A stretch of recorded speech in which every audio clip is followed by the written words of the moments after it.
He stays within himself. He may try and go deep if you get something inside, but that's tough against the Franco because Franco knows the situation. The score, 3-1.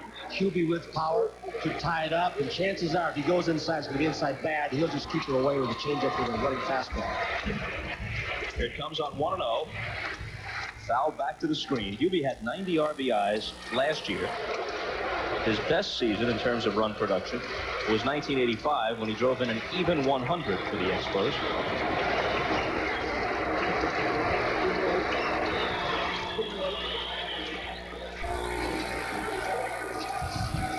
Hoping to prolong the inning and give Wallach a chance next. Reaches for it and fouls it into the seats wide of first base. He's just not going to let Hubie Brooks pull the ball, is he? If you're going to take me deep, you better take me deep to right field. Away, away, away. The pride of Bensonhurst in Brooklyn. John Franco.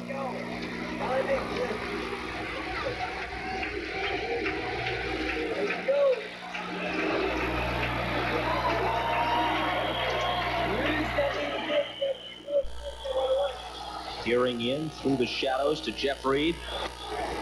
Oh, that didn't miss by much. In off the plate. Again, that's how smart Franco is, and that's how good his control is. To change your release point as he did, Bob, to be away that many pitches, and then to come in and not miss over the plate is more an art than a science, I think. Very few can do that. It's hard for left-handers sometimes to get the ball in the right spot to right-handers inside. Back away. There's a high chopper. Richardson has it. And throws across the diamond to Benzinger. That takes care of Brooks and the Expos in the last half of the eighth.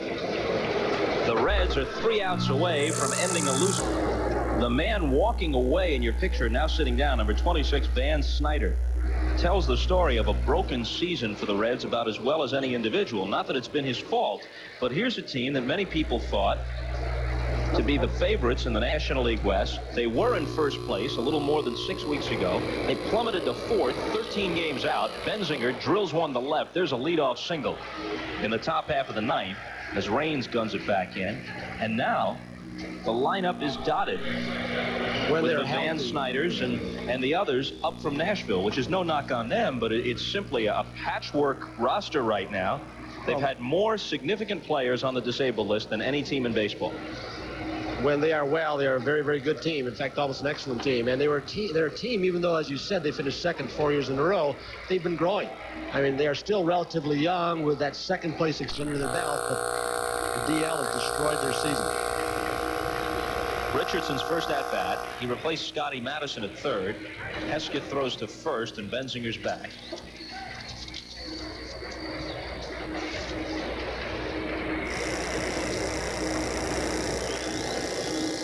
And a lot of people who don't pay close attention are going to look at the situation in Cincinnati and say from a distance that all the turmoil surrounding Pete Rose eventually got to the team. But it's really, exactly, it's really coincident with the avalanche of injuries. It's the injuries that caught up with them, more so than any anxiety over their skipper's future.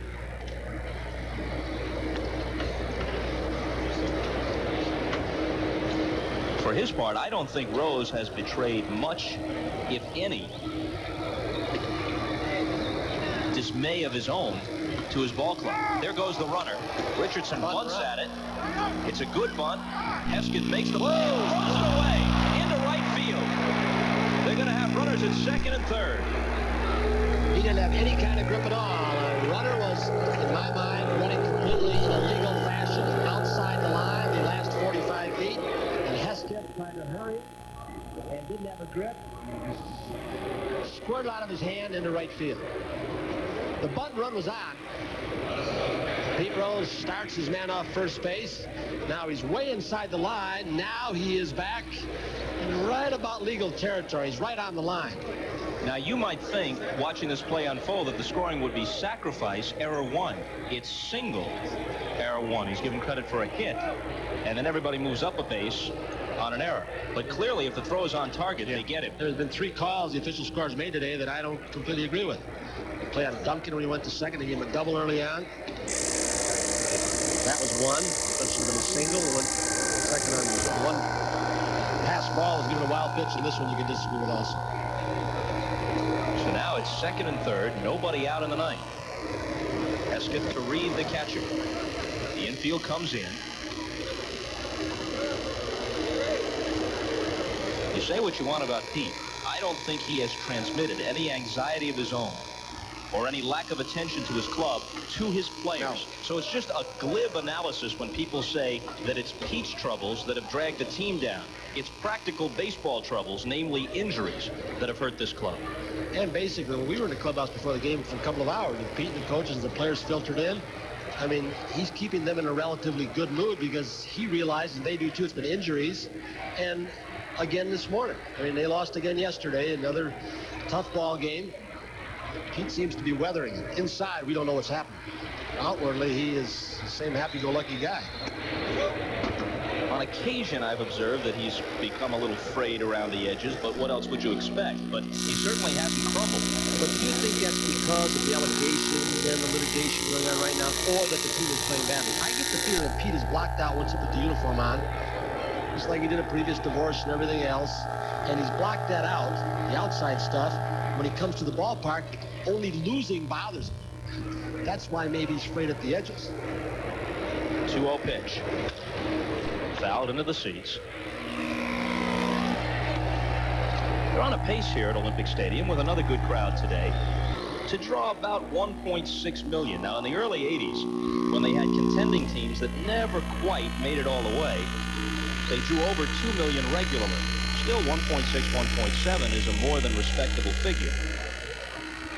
However, it's not the kind of fan support they were hoping for, considering their performance at this point in the season, and they don't appear to be as rabid as baseball fans elsewhere. They're not as loud on a constant basis. They don't appear to be into their team as much as fans in some other places with contending teams. You got to remember, in April and May, hockey's still going on, and that's this country's sports. And once hockey was over, June and then July, things pick up. He fists one out behind Galarraga. This may be big trouble. It drops. It's a play they make with the infield back. As it is, 2 runs score, and it's 5-1 Cincinnati. A team that's been starving for luck has gotten a couple of big breaks today. Houston's error let 2 runs come home with 2 outs in the 3rd, and a pair of gift runs here in the 9th. First, the Hesketh throwing error, and now the little bloop off Reed's bat for a pair of RBIs. Buck Rogers had Andy McGaffigan up and ready to go, but he liked the matchup. Hesketh against Reed, and it backfired. And of course, Joe Hesketh didn't help himself. So we've seen a defense for Montreal that's been generally outstanding most of the year. Creates some crowds for Pascual Perez. Now Hesketh creates them for himself, not feeling the sacrifice, which was really a single was awarded to the hitter. He's gone. McGaffigan looks like he's coming in. A rueful smile on Hesketh's face as he left the mound. And he sarcastically tips his cap towards some booing fans. We'll be back. Andy McGaffigan, a very useful guy in Buck Rogers' bullpen. The save total is low because he simply doesn't get that many chances to close games, but you can bring him in at almost any point. And there was a time before they built up the tremendous depth they now have in their starting rotation where they could use him as a spot starter too. Well, before today's ball game, the relievers were 16 wins and 11 losses with an ERA higher than the starters. And that's not unusual because the starting rotation is rounded out to be pretty good, but this bullpen has walked over 100. Right over 200 innings pitched, so they haven't thrown a whole lot of strikes. Tim Burke's done a great job. Hesketh has been lately. But I think if there is a part of the team that they would like to improve, it's to get a little more help to set up Tim Burke. Oster's the hitter. He struck out, line to right, and walked. Benziger hit a sharp single to left field to start the inning. Richardson on a bunt and run looked to sacrifice, was credited with a hit when Hesketh fielded the ball along the first base line and then threw it over Galarraga's head. Ball one high and away from McGaffigan to Oster. Then with runners at second and third, nobody out, Buck Rogers had no choice but to pull his infield in and Reed was jammed and just fisted one out over Galarraga and the new second baseman Garcia, a play either could have made with the infield at a normal alignment. Instead, it drops in for a 2-run single.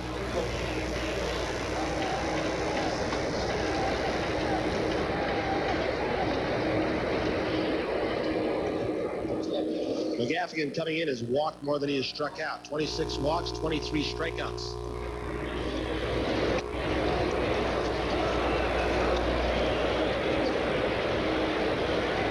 McGaffigan can't find the plate as he starts Oster out 3-0.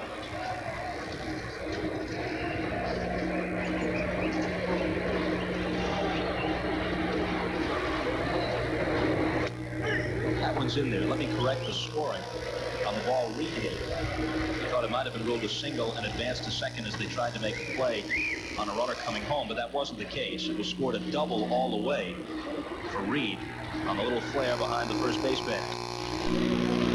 That's foul. Think we got a hitter scorer in the ballpark? It's been lenient. The Expos have made a couple of good defensive plays today. David Martinez made a spectacular leaping catch against the center field fence, and with the infield in, Galarraga made a very good play in the 6th inning on a sharply hit ball by Griffey as he threw Duncan out at the plate. But they've also foiled their pitching staff. Fouled off, still 3-2, with a pair of very costly errors. Actually, in one case, the pitcher did it to himself, Hesketh, in this inning. Earlier, Houston botching a ground ball by Davis and letting 2 runs come home in the 3rd.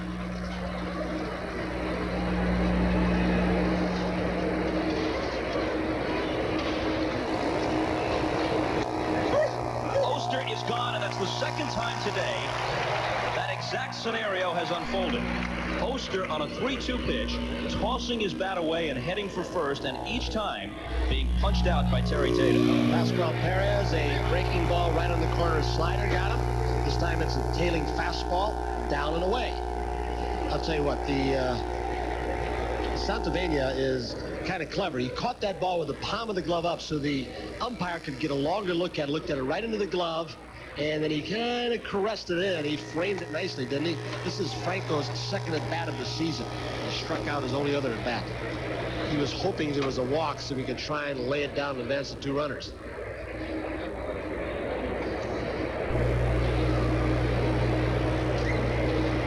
We got a look at Oster, very peeved on the bench. That's strike 2 to Franco in approximately the same place as the 3rd strike to Oster.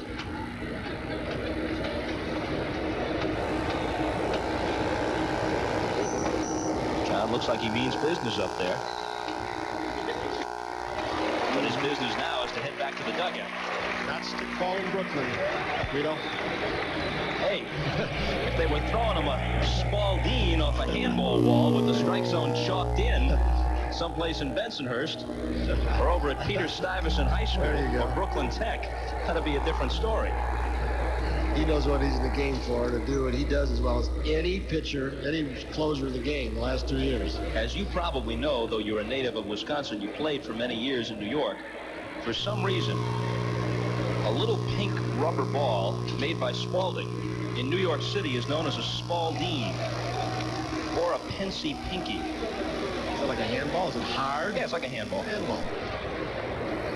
We used to play 4-wall handball. We didn't use it for banging around with a broomstick. 3 sewers, 2 sewers. Bo Jackson's a 3-sewer, man. You got pretty good power if you can hit it just 2 sewers. Making about 4 full blocks. Anyway, Franco can't get Oster to smile, can he? Nah. Next to him smiling. I think Franco can be a lot more philosophical about the strikeout than Oster can. Oster's paid to hit a bit, and he's 0 for 3 today and hitting about 180 for the year. Can you imagine how irritated Ron Oster is to have a guy sit down after a strikeout, laugh and joke about it? And look at that face. You're talking about a stern countenance.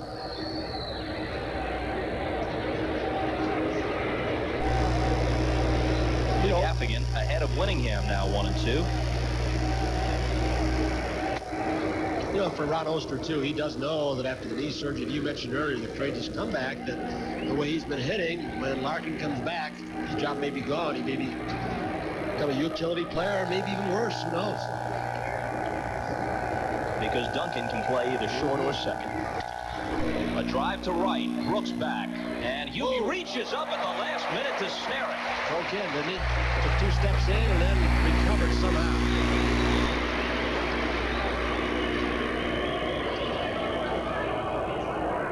But Pete Rose gets a little bit of a pad here in the top half of the ninth with a couple of runs. And he's up on Buck Rogers 5-1 as we move to the last half of the ninth.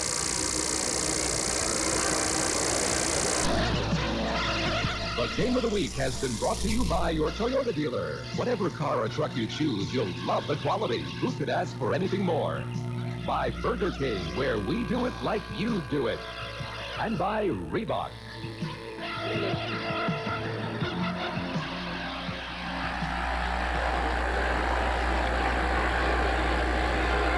John Franco trying to close it out now for the Reds. He came on with a man aboard and nobody out in the 7th. Immediately got the pinch hitter Wallace Johnson to bounce into a 1-6-3 double play. Then retired another pinch hitter, Otis Nixon, on a ground ball to short. It's the first time all season Franco has come in as early as the 7th inning. That would normally be Rob Dibble's spot. Norm Charlton went 2 innings last night, and the tying run was at the plate. So putting all those factors together, Pete Rose decided that he wasn't going to fool around, and he got Franco in there in a hurry. Well, he's very cognizant that we indicated earlier that Franco has not had a whole lot of work lately. Wallen finds the hole on the right side for a leadoff single in the ninth. You'll see the man to the right of your screen, Rafael Landeskog. He was part of the trade that got Franco from the Dodgers to Cincinnati. Landeskog now the first base coach, and what a trade that was for Cincinnati, huh? The other guy involved, a fellow named Brett Wise, along with Rafael Landeskog.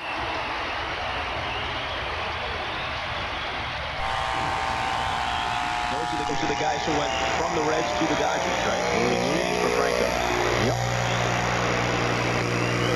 A strike to Sanovania. That, of course, back at a time when the Dodgers were still counting on Steve Howe to be their left-handed closer for a long time. If they had known what was in the future for Howe, perhaps they wouldn't have parted with Franco so readily. Remember how many left-handers they went in to try and stock that bullpen, including Jesse Orozco and Matt Young and others? Sanovania, a little flare that's going to drop.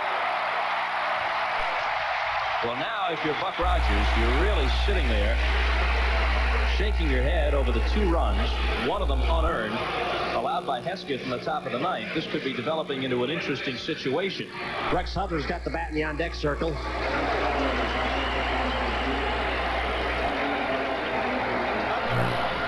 Hudler will bat for Jeff Hewson.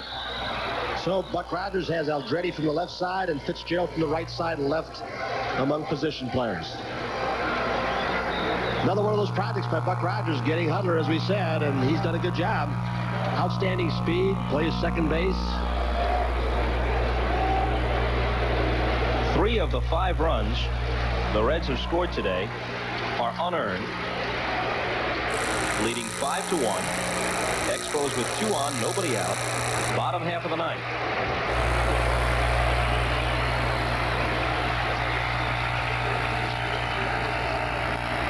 Hudler takes a ball.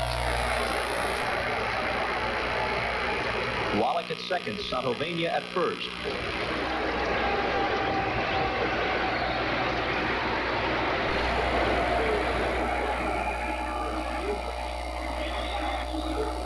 Down low, 2-0. Mike Fitzgerald, right-handed hitting catcher in the on-deck circle.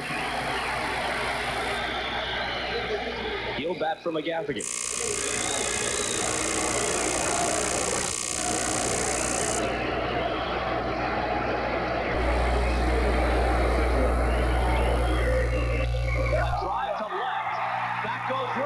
Looks up, gone.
That's his 5th home run in just his 91st at-bat.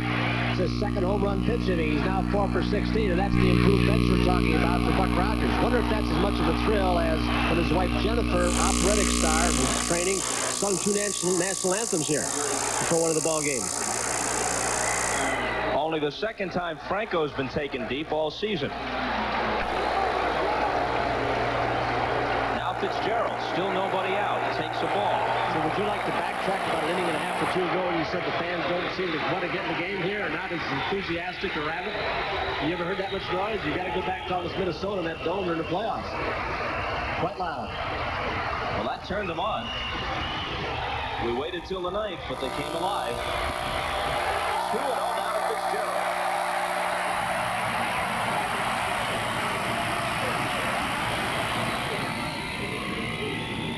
Fitzgerald's hitting .247 with a couple of home runs. And a lot of this because Rob Dibble not available will get the inning or so or 2 to get to Franco. Injuries continue to plague Pete Rose. Charlton, the left-hander, is up. Off the outside corner. Fitzgerald might have thought otherwise. That right-hander was Scott Scudder. Pitching, throwing down there for Pete Rose along with Norm Charlton. Franco comes in with an ERA of 1.60. Full count now. He's gunning for his 24th save. He allowed only 34 hits in 45 innings of work before this appearance today. That tells you how masterful he's been. But Wallach and Santovenia single. Hudler homered. And now Fitzgerald walks on the 3-2 pitch.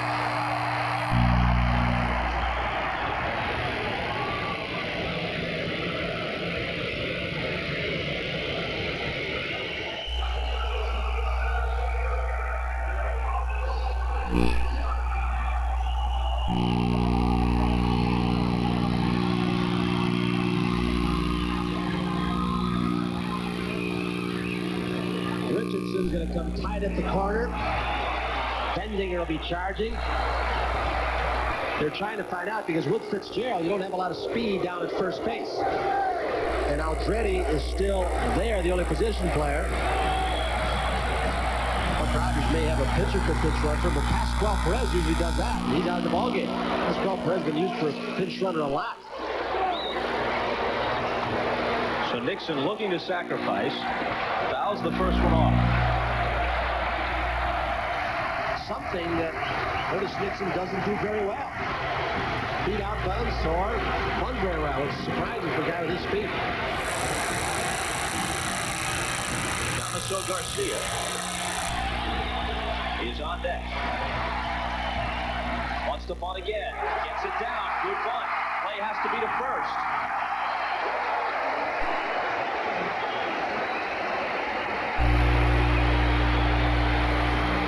That's only Otis Nixon's 2nd sacrifice bunt of the season. And Fitzgerald got an outstanding job. He knew with his speed he was going to lead a little bit and maybe cheat. So Franco couldn't, who's an excellent fielder, couldn't get the lead runner. Dead and well by Nixon.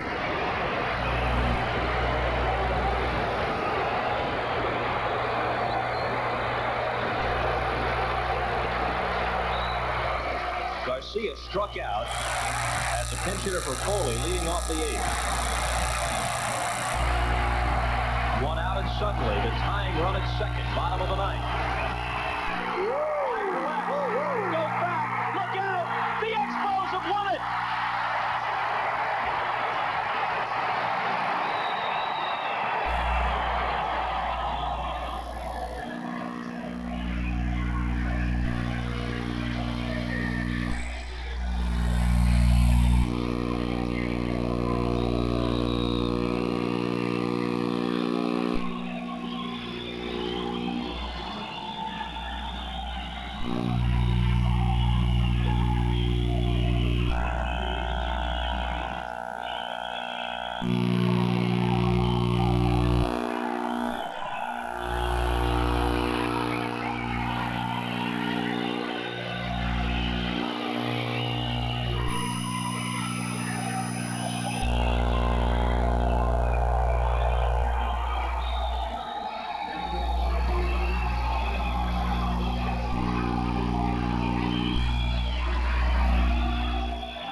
pinch shot. Garcia a 2-run job to win it. And to this point, you'd have to guess that this is the nadir of a troubled season for the Cincinnati Reds, who have now lost 7 in a row. And the nearly infallible Franco couldn't hold what turned out to be a 5-1 lead. And for the first place Expos, greater things may lie ahead. But to this point in the season, this might very well be their zenith, the way they won this one. Toronto lets Dámaso Garcia go. He goes and wakes his way back up to the Atlanta Braves. Bobby Cox took a chance on him. Then he retired again. He comes out of the Dominican Republic. They ask him to come back. He battles his way back up. He wins a very important ball game. John Franco has not seen many days like this. He has been absolutely brilliant. Some think as good a stopper as there is in the game in either league. And he was pushed to come in a little bit early because of the injury-ridden team that Pete Rose has, and maybe more pitches than he had to. And we can't forget the Rex Hudler home run that you mentioned, because that's the one that got him back in it. It looked as if the Reds had sewn it up when they got the 2 off Hesketh in the top of the 9th to give this guy, arguably the best reliever in the National League over the past 2 or 3 years, a 4-run cushion to work with. But Wallach grounded a single to right. Sadovania flared one in the same direction. First and second, nobody out. Hudler sent one soaring over the wall and left, and they were within 1. But of course, when you've got your ace out there, you stay with him. Fitzgerald pinch hits, and on a 3-2 pitch, he works a walk. Otis Nixon sacrifices Fitzgerald to second, and Dámaso Garcia takes Franco out of the park for the second time in the inning. A drive over the fence in left center. Here it comes one more time.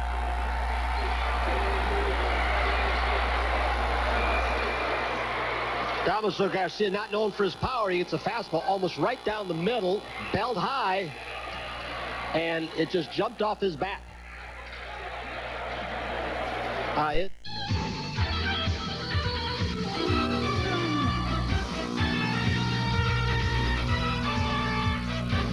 La Bat Expos.